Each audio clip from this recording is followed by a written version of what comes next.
question that can we use formalin chambers or UV chambers for patient files, wallets, mobile? Yeah, UV has formalin. Formalin chambers. Formalin chambers, I'm not aware, but UV has been shown to be having good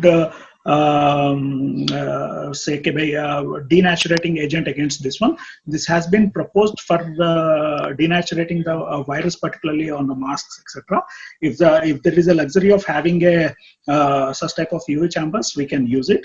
Second thing is about the formalin. I am not aware, but one thing that has come about reusing of the N95 masks is one study from Duke University has come, wherein they have aerosolized hydrogen peroxide into small aerosols, and these aerosols were given to the mask for a certain period of time, after which the masks were fit to be reused. By using the formalin, can we make that small size of the aerosols? I am not aware of that one. If that is the condition, we need to look into the literature how effective it is for denaturing the virus. And further, she adds that patient linen can be ETO sterilized. Patient's linen, yes, can be. Yes.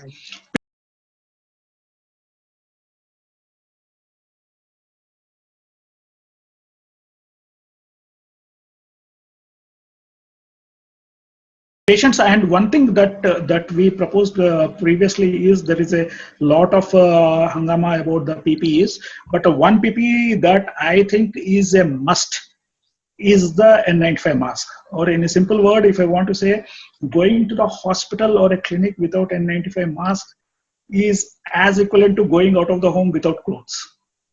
Right? So that is the importance of a N95 mask. The rest all, particularly the body, the second important thing is we need to have a proper gloves. That is the second important PP, which is important. The third thing is we should have the footwear. These three are quintessential. The fourth one, which is recommended, is to cover our head, right? The fifth one, which is recommended, is to cover our body. As most of the hospitals will have a large surgical gowns which are made up of the linen.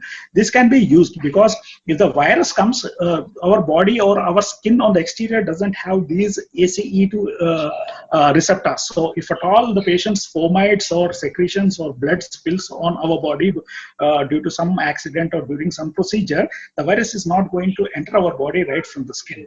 So the chances of that one are less likely, particularly in the OPD and less aerosol generating procedures.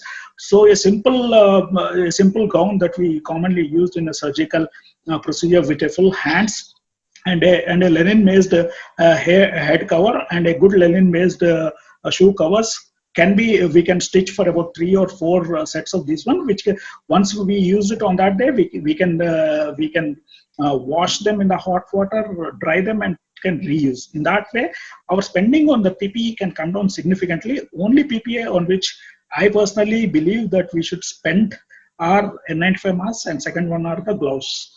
These two non-sterile gloves. These are the two things on which we need to spend. The rest all we can use the cloth-based or linen-based PPE, maybe 3 sets or 4 sets or 5 sets, depending upon our practice, and wash them and dry them, and we can reuse them.